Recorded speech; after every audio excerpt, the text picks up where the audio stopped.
Hello, everybody.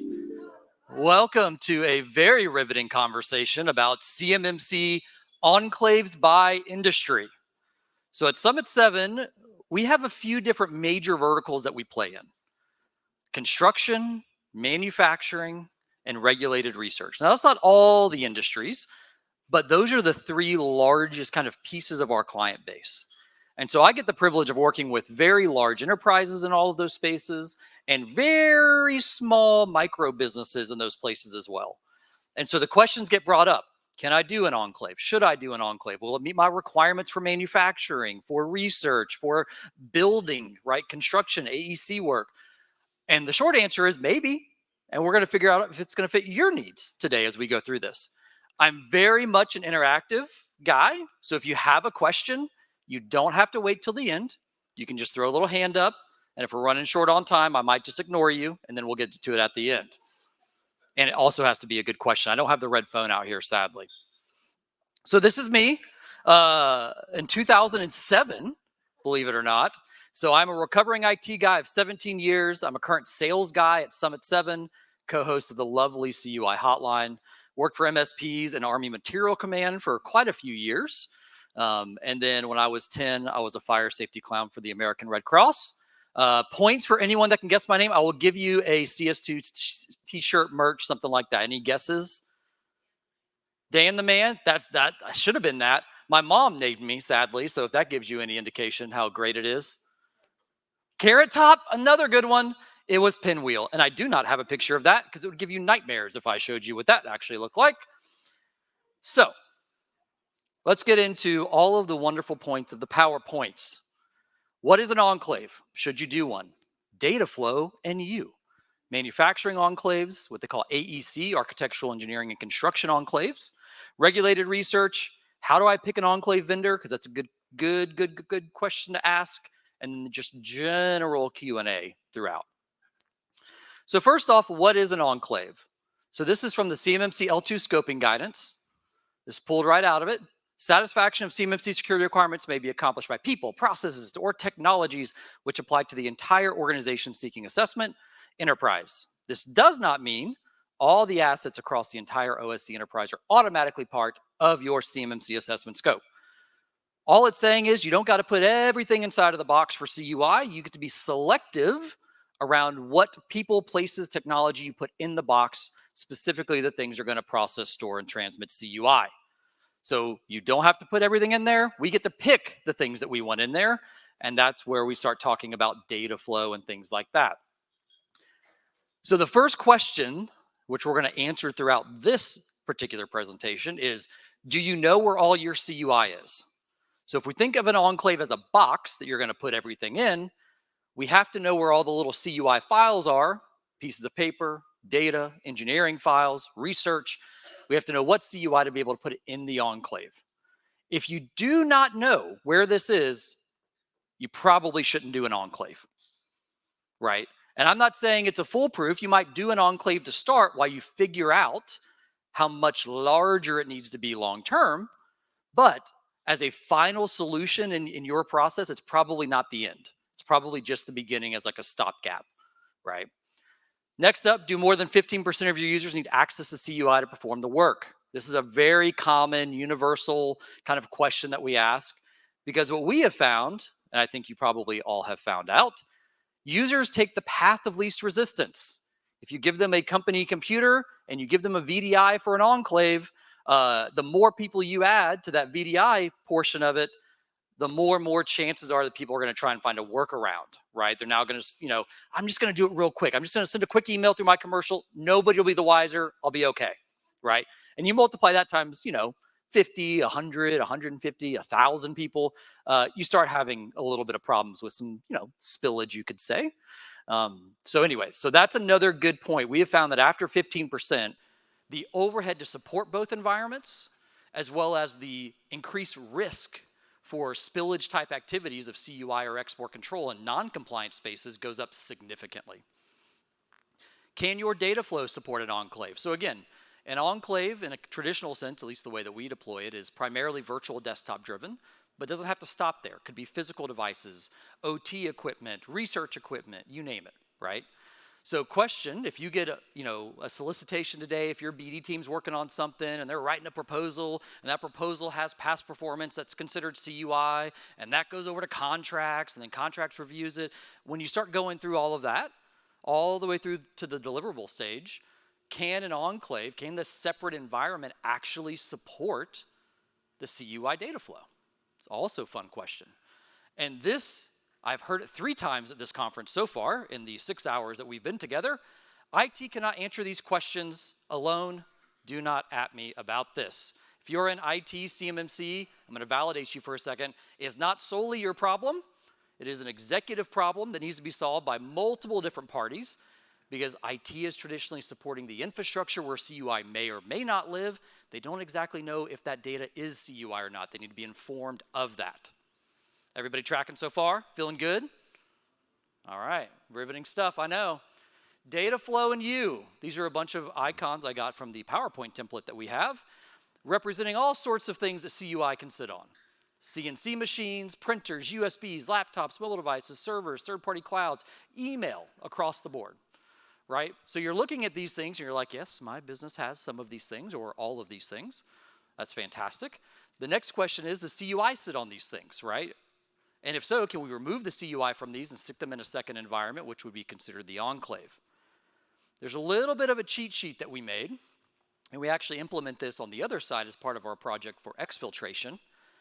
But if you're technical in nature or you have access to a technical team, one of the things we highly recommend is, and these are just some examples, you can send me a message on LinkedIn if you want the full list, is go into your M365 commercial tenant, go into your Netrix instance if you have something for on-prem file scanning, and just run searches for the CUI banner markings, DoD clauses, DoD distribution statements, and you'll quickly find out, I think I might have more CUI than I think I thought I had.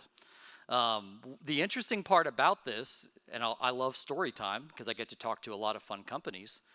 I was talking with a large construction company, and the CIO was like, yeah, we just, we're going to do like a 20-person enclave. I said, that's fantastic. I said, how did you get to that number? How did 20 people appear on your desk? These are our CUI people. And they're like, that's just kind of who we think would be in scope. I said, there's no harm, no foul in thinking that to start.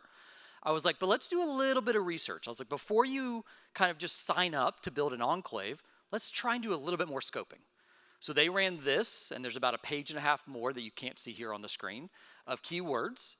And they came back to me a week ago and said, Daniel, we just ran the DoD distribution statement part, B through F here, and we got 570 files back with just that. Oh, it feels like maybe more than 20 people probably are having access to those 570 files, right? And that was just DoD distribution statements. And that was only what Microsoft could read. OCR through PDFs, email, certain select attachments, doc, Excel, so forth and so on. This was not engineering files. It wasn't scanning AutoCAD files. It wasn't SolidWorks files, Revit files. This was just base communication, I would say, with traditional office-based attachments. And so before you kind of get into the thought of an enclave is going to be my forever home, or hey, should I even do an enclave to start, doing a search like this will do a ton, it'll pay dividends in the long term. Because when you go to an executive and you knock on their door and you say, I think I solved this CMMC thing, we're going to build an enclave, right? We're going to stick 20 people in it. And then you have to go back 6 months later because you found out there's way more CUI and way more people than you thought there were. The second ask is always a little bit harder. So let's do one big ask with as much information that we can possibly get at our fingertips at the time, and then start framing out the size and scale of what this enclave actually looks like. Okay. So Daniel, I've done the research. I've figured it out. I've got 50 users that are going to fit in this magical little enclave box you're talking about. Okay, that's fantastic. We figured it out. So, depending on the industry, there's different problems that you're going to have to overcome that other industries are not going to have to overcome. And you could be a blend. You might have some issues that regulated research have in your manufacturing space. So when we get through this, don't tune out after your industry because you might actually pick up something that you need as part of yours because you might have a very unique case as part of this. Manufacturing. This is just some high-level bullets of all the fun conversations that we have. Needs to be able to receive CUI in a compliant manner. This is kind of a catch-all for everybody. We got to figure out a way to ingest it. And one of the hardest things, if you're running an enclave today, is training your outside people to send it to the correct place. I tell people all the time, just like those keywords that you see, that's really good, like, search and potentially destroy kind of criteria, right? You can do content searches in M365. Set up these same type of detection patterns or sensitivity labels on transport rules for data coming into your environment. Because then you can basically create a custom non-deliverable and say, hey, this appears to contain CUI. Please send it to the correct place. And again, your goal is to try and keep and show proof that you're keeping those systems out of scope of your enclave, right? Needs to be able to leverage specific applications to perform the work, AutoCAD, SolidWorks, etc., right? Engineering type tool sets. Needs to be able to print drawings for assemblies. I was on site at a manufacturer. They build harnesses. They do like 90% defense stuff in the lovely city of Huntsville, Alabama, which I am from. Roll Tide. And because of that, they were like, listen, we need like 7 computers that do the CUI stuff. And we print it out, and then we take it into the shop floor where there's 50 people across a dozen desks assembling all of these harnesses. I was like, okay, that's fantastic. They're like, so we have to have a printer in scope. There's just no way around it. Because we're not going to give everybody a computer. They don't need a computer. They just need the document in order to assemble the thing. Okay, that sounds great. And it needs to be able to move data into the shop floor or OT, operational technology environment. Now, DoD gets a lot of flack about CMMC these days, but they did manufacturing a solid. Research also falls into this category of specialized assets. Who has played around with the word or the asset classification of specialized assets? Anyone been playing with this? All right, we got some asset scopes in here. All right. So when you're going through your enclave, you're going to run into 4 major asset types. Your CUI asset, your security protection asset, your contractor risk managed asset, which if you're using that, that's kind of a trap, so be careful, use with caution, and your specialized assets. Specialized assets are fun because they can process, store, or transmit CUI, but don't have to have all the CMMC controls on it. You're like, Daniel, that makes no sense. I know. Well, if you're in manufacturing, you realize that you have systems that are supporting your CNC machines that are still running Windows XP, Windows 2000, MS-DOS. My favorite conversation with somebody a few years ago, because we were talking about building out an environment, he's like, Daniel, I have to go to eBay to buy SCSI drives to keep this system alive. And they did laser cutting of like diamonds and chips and cards and just really fascinating stuff. But they're like, I have to go to eBay and set like a little notification whenever a SCSI drive comes up for sale and just have it auto buy. At $50 or less, just buy that thing and ship it to our warehouse, right? So the DoD introduced this asset type called specialized assets, not saying you don't have to apply any security to them, but you have to do some sort of risk-based security policies, procedures, or practices and show how you're protecting them.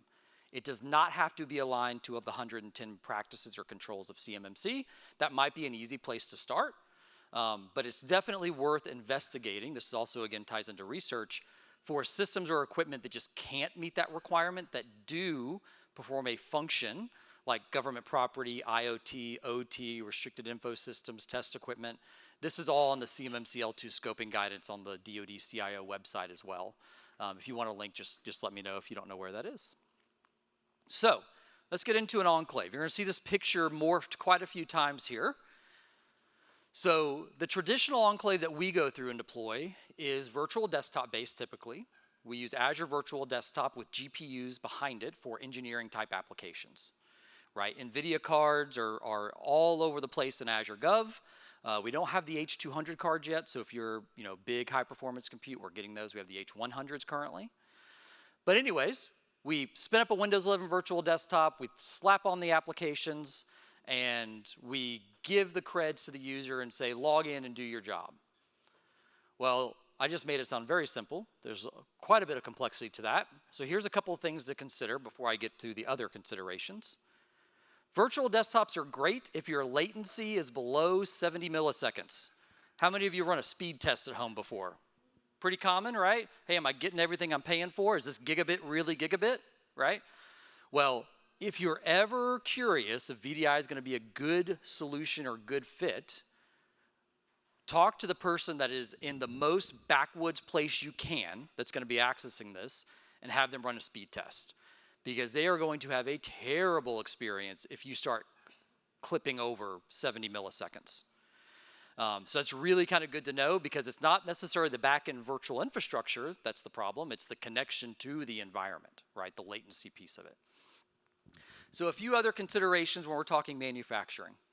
If you bring on-premise into scope, meaning what we would refer to as a hybrid enclave, physical protection and security will apply to your environment, right? So there's two kind of forms of an enclave. The top cloud piece, that's just running solely in the cloud. You get to inherit a lot of physical protections, or pretty much all physical protections, from Microsoft's SSP.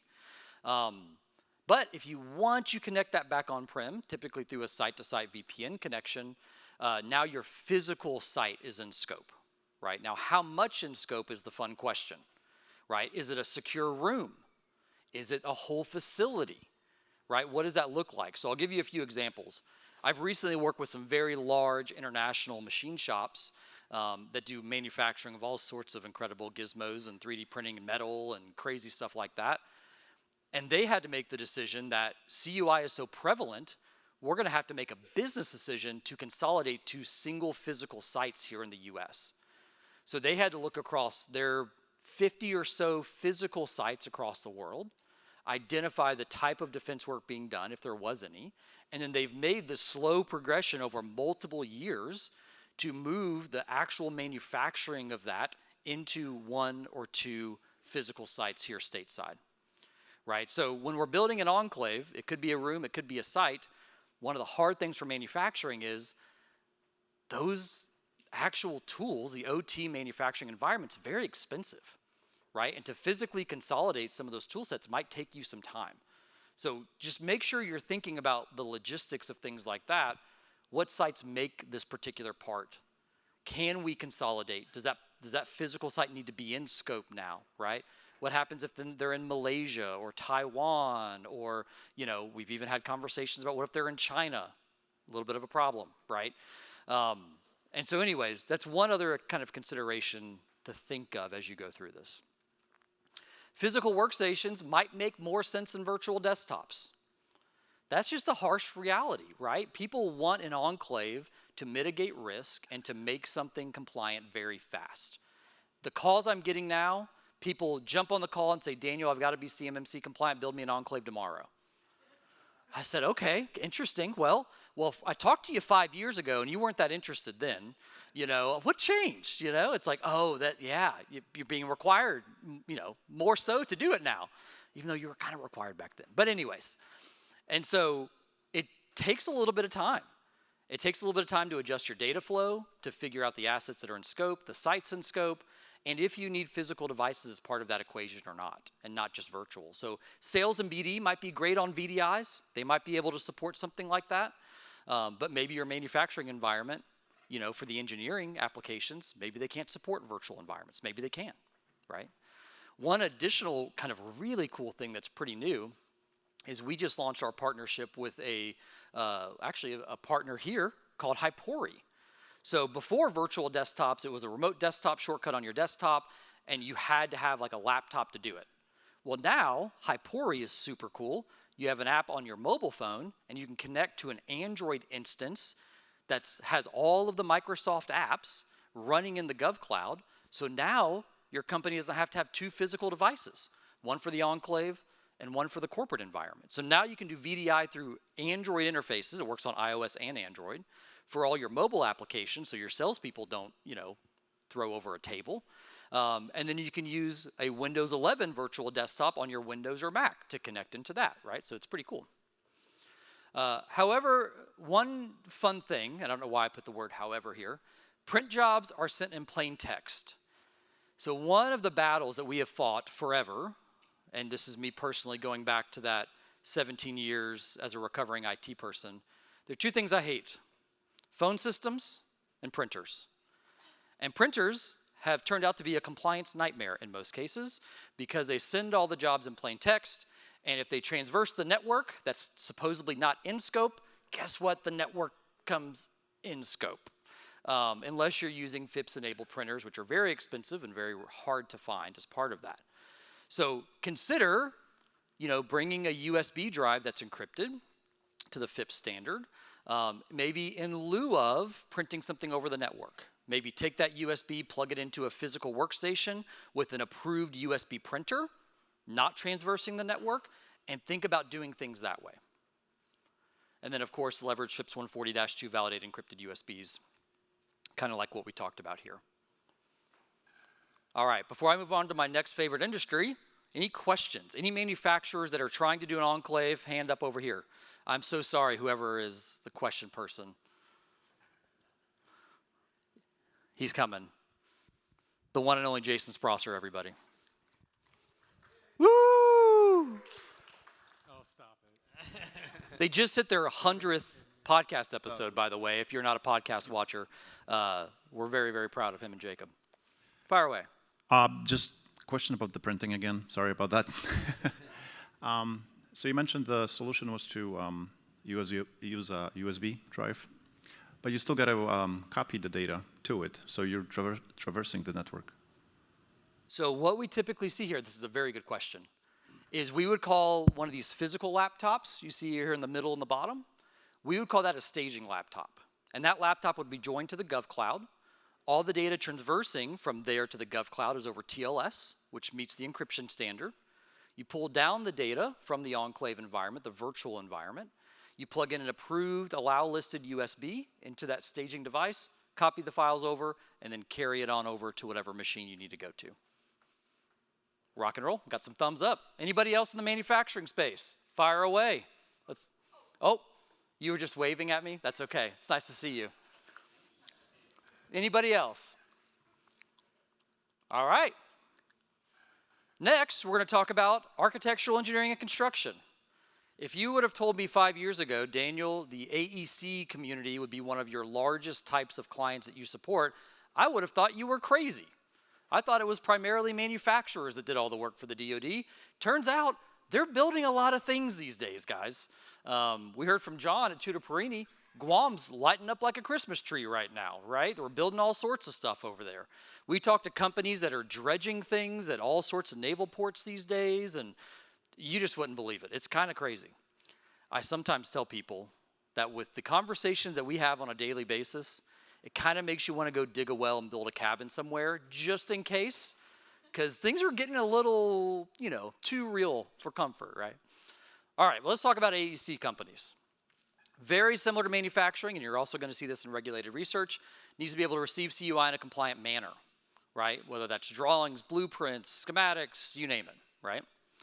Needs to be able to leverage, again, some of the same applications, AutoCAD, Revit, SolidWorks, fill in the blank. Needs to be able to plot blueprints or schematics. This one's a fun one. A lot of companies will take a printed file onto a job site so that they can then pass it out to their subcontractors, right, doing the work. They need tablets for job sites to take pictures, to review drawings, so forth and so on. This ends up being the more recommended approach that we tell people. It's like instead of printing and plotting, try your best to try and digitize that to some degree. Have your CUI compliant iPads that are joined and walk them out to the job sites. Because you can also take pictures and upload them to your OneDrive, right, or SharePoint or Teams, so they can then go back into the right repository, things like that, right? All right, let's get into another pretty picture. Very similar here. So considerations. Intune for iOS and Android enrollment for being able to take pictures of job sites. We talked about that before. This would be a really good use to, again, have these staging iPads that you're handing out to subcontractors or to your own employees. Leveraging a site-to-site VPN connection for pooled licensing servers for expensive or critical applications. Guess what? You might have spent thousands of dollars for some of the software that you have that's in a pooled server on-prem. Guess what that pooled license is not? It is not CUI, which is great. However, we need to run that application inside of the enclave. And to do that, we would do a site-to-site VPN connection back down on-prem to be able to activate our software so we don't have to buy a separate pool of licenses running in the GovCloud. Okay? Secure a specific room as the physical print CUI room. So if you do have to print something, make sure that you're not bringing your whole facility in scope and try and just isolate it to a specific room. Ryan Bonner and I have joked for quite some time, construction companies need to build an enclave trailer where they drive it to a job site, they drop it off, it's got all the physical protections, it's got the drawings in it, the iPads for checkout, all of the fun things. And anyways, you might want to think about a mobile version of this. And then access to the enclave for your supply chain. You guys can't do the work without your suppliers, but your suppliers need to know what kind of work you need done, right? In order to even bid a project most of the time. So a lot of organizations are starting to give access to their enclave, to their suppliers, just to be able to see documents and drawings and things like that.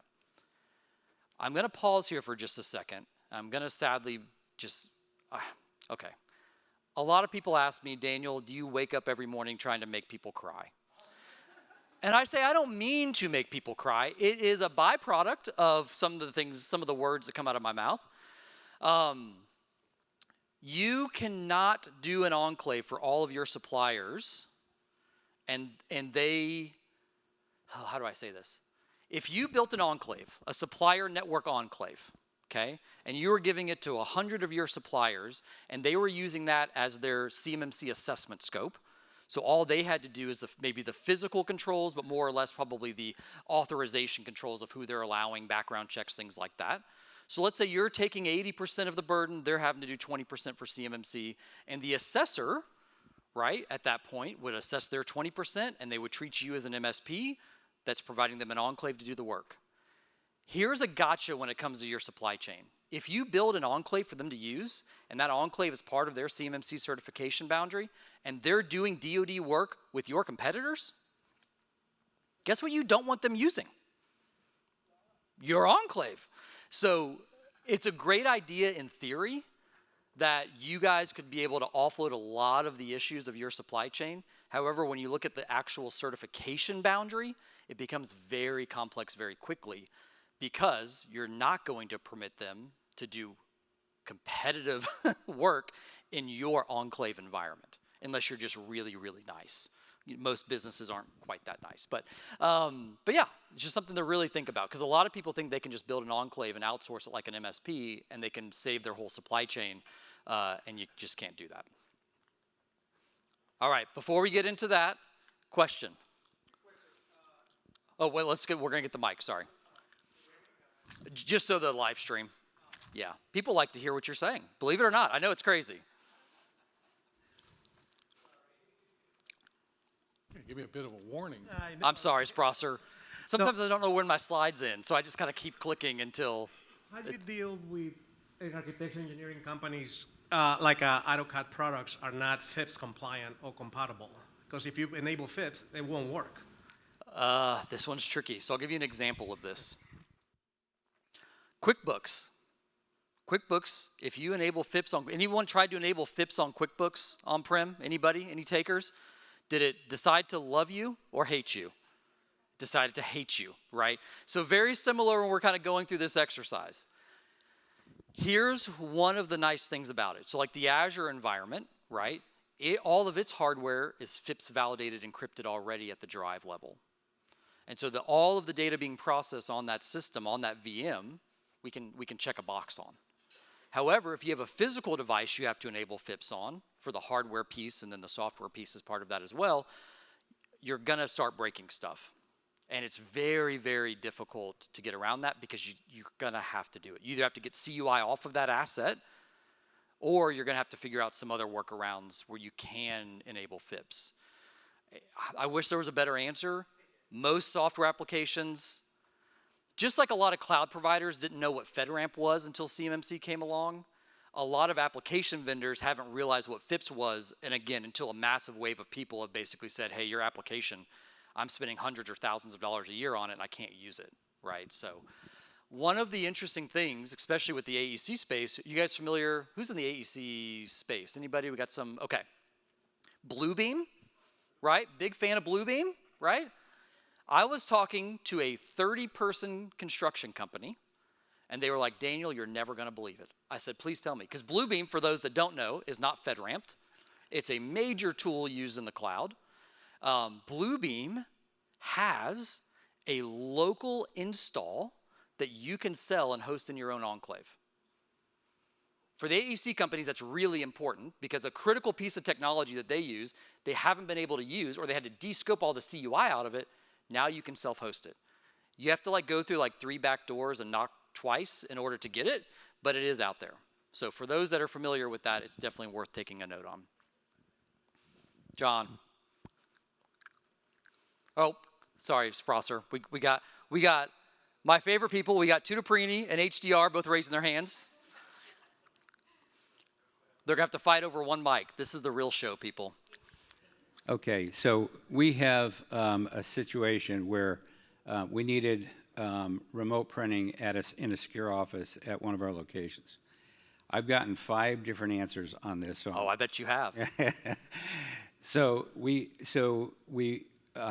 print in the enclave, or we do a print job in the enclave, and we have a printer logic set up, right? So we have a print server there. It encrypts FIPS 140 all the way through to the printer at the remote site, which is you have to put a code in at the printer to get your job. So it's encrypted all the way through. On top of that, from the enclave to that secure room is site-to-site VPN through firewall and a switch to the printer, and that's all TLS 1.2. And my question was, is the firewall and the switch out of scope because it's encrypted all the way through FIPS 140 to the printer, even though the site-to-site, right, is, from the enclave to our location is, the site-to-site terminates at the firewall. So I've gotten different answers from different assessors who are saying, yes, it's out of scope. Others said, no, it's in scope. You ready for my answer? Yes. Okay. Summit 7 just passed our CMMC certification. Whoop, whoop. Scott Edwards, thank you so much for having the foresight to do that. And so we have a lot of people that work remotely, okay? And so crack up an old laptop, do some work, connect to the Gov Cloud, and we consider our GCC High instance and our laptop CUI assets as part of this exercise. And I'm working at home, and I don't have a corporate firewall at my house, and I don't have any of that, but my connection to and from GCC High is encrypted over TLS, same FIPS validated cryptography that we talked about. And for some reason, that alternate work site policy is more than sufficient to leave everything else out of scope from my laptop to the cloud and back down. So when I talk to assessors about this exact problem, I tell them the exact same thing. I say, if it's encrypted, just like you would treat the internet connection over TLS 1.2 to the Gov Cloud and back down, it's the same type of concept, except we're just putting it in a different looking wrapper. That's it. Still FIPS validated. We're just encrypting it instead of the TLS HTTPS connection. We're doing it at the print driver level, and it's shipping across the network. And that network, because it cannot read the data, even NIST actually says if it's encrypted to FIPS, they don't consider it plain text. If it's not encrypted to FIPS, they consider it plain text. And it's traversing my whole network to a printer where I will go in and badge in or release the job through accounting. And that seems to have stuck with a lot of people. But this brings up another good point. Make sure to do a little bit of speed and blind dating with your assessors to ask some of these poignant questions, or use a conduit like myself or someone at Summit 7 to ask these questions on your behalf. That way they could come still do your assessment, because we will try and track down some answers for you. Fire away. Dan. I have a question about EOL. Okay. So A&C, we do a lot of long-term projects. Mm-hmm.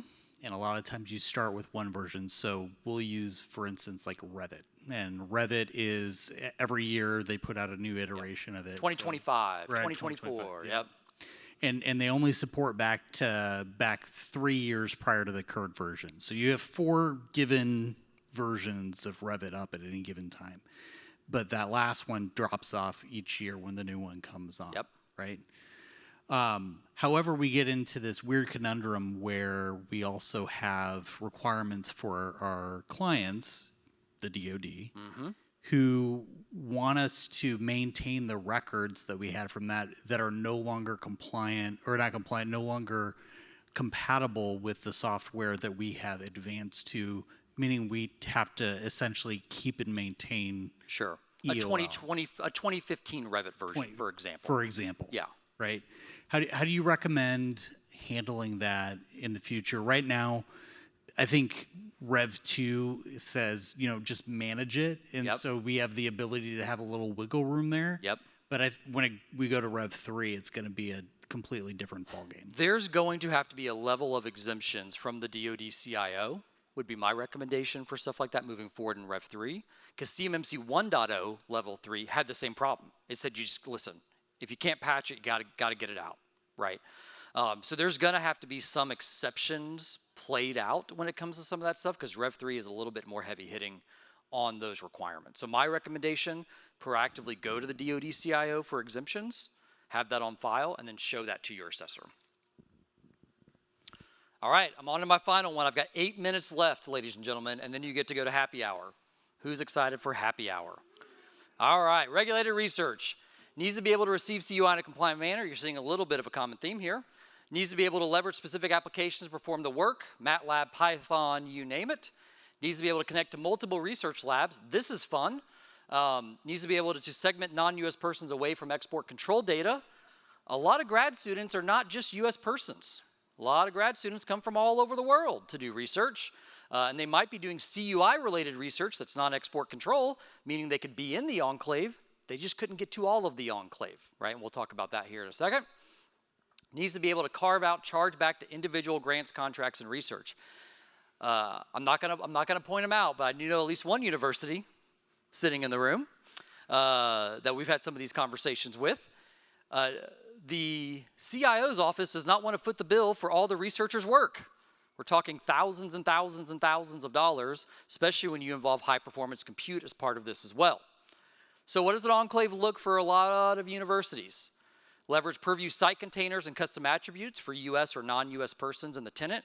My recommendation, especially if you're a larger enterprise, things like Workday or HRIS systems where you can identify citizenship or personship ahead of time, using that to provision the accounts inside of Active Directory and Entra ID, and then through dynamic groups, identifying that custom attribute, start putting in site containers and permissions based on that for specific sites where there's going to be export control data. Site-to-site VPN connection to labs, which we'll talk about here in a second. Ability to join physical devices to the GovCloud for local CUI access, very similar to manufacturing. Ability for chargeback per subscriptions to unique contracts and grants. So what's interesting about regulated research, so we're working with a large research institute right now that has somewhere close to about 200 labs. You heard me right, 200. Do you think they're all managed exactly the same way? No, they are not managed exactly the same way. So we want to roll up as much compliance stuff into the cloud as possible and limit the physical protections having to be applied on-prem, right? Asset scoping is very critical in this, and robust adherence to the physical and authorized user protection policies are very, very, very important.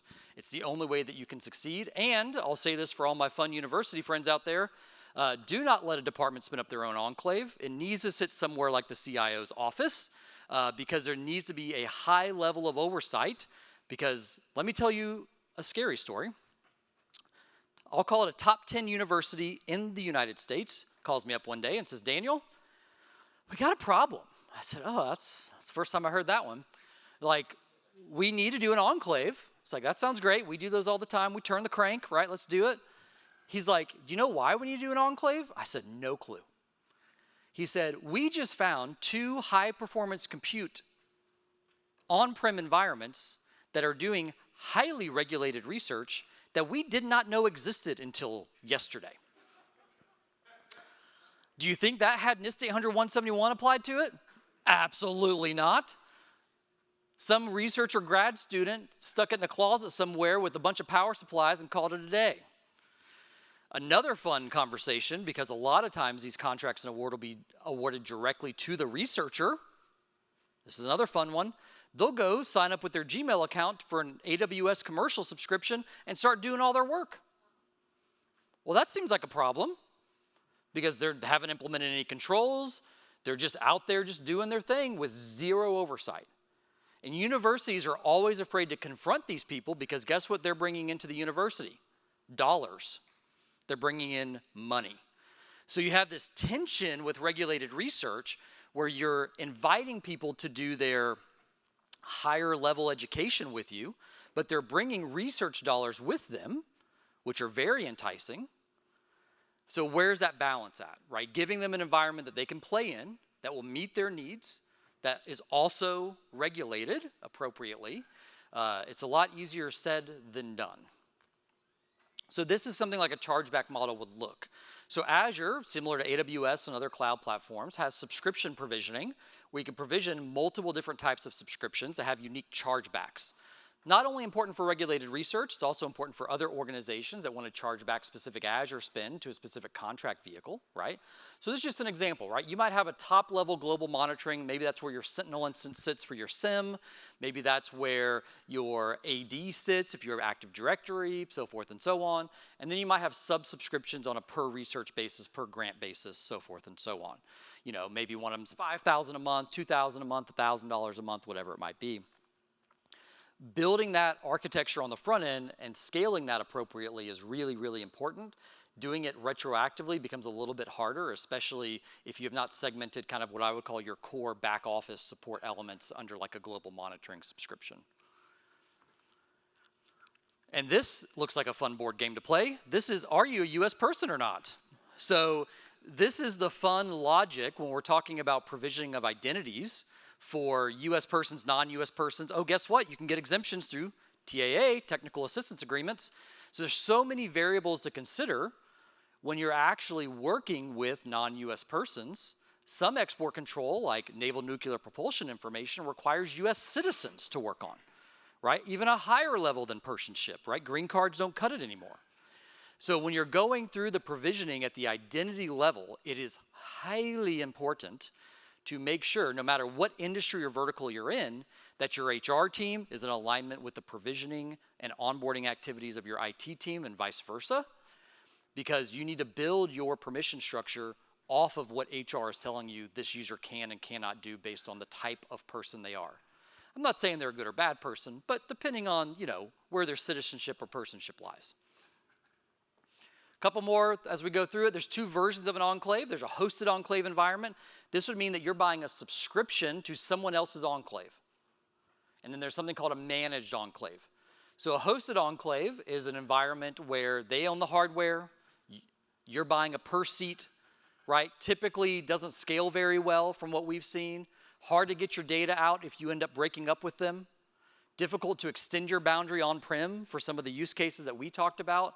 And of course, you can't get away from the good old-fashioned customer responsibility matrix as part of this, and FedRAMP moderate or FedRAMP moderate equivalency for the hosted enclave, because at this point, very likely they're going to be considered a CSP as part of this.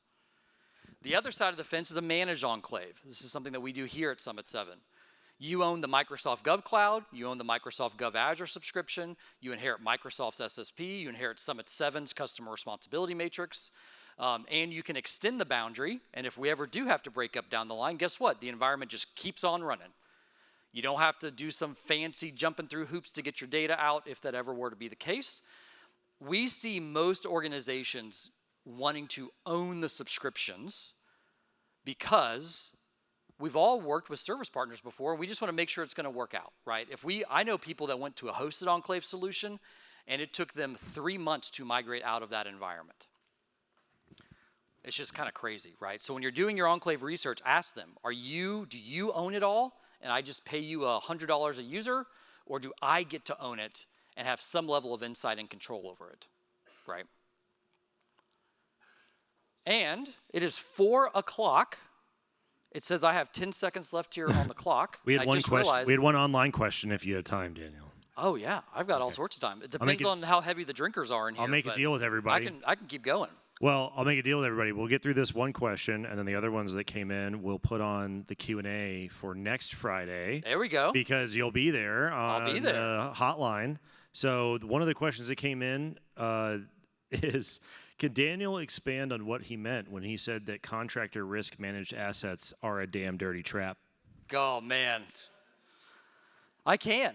CRMAs, for those that are familiar with them, are assets that can sit on the same network as a CUI device, or whatever it is, but due to policies and procedures and so forth and so on, should not be able to process, store, and transmit CUI. So you get into an assessment, you've got a CUI asset, boom, on my network.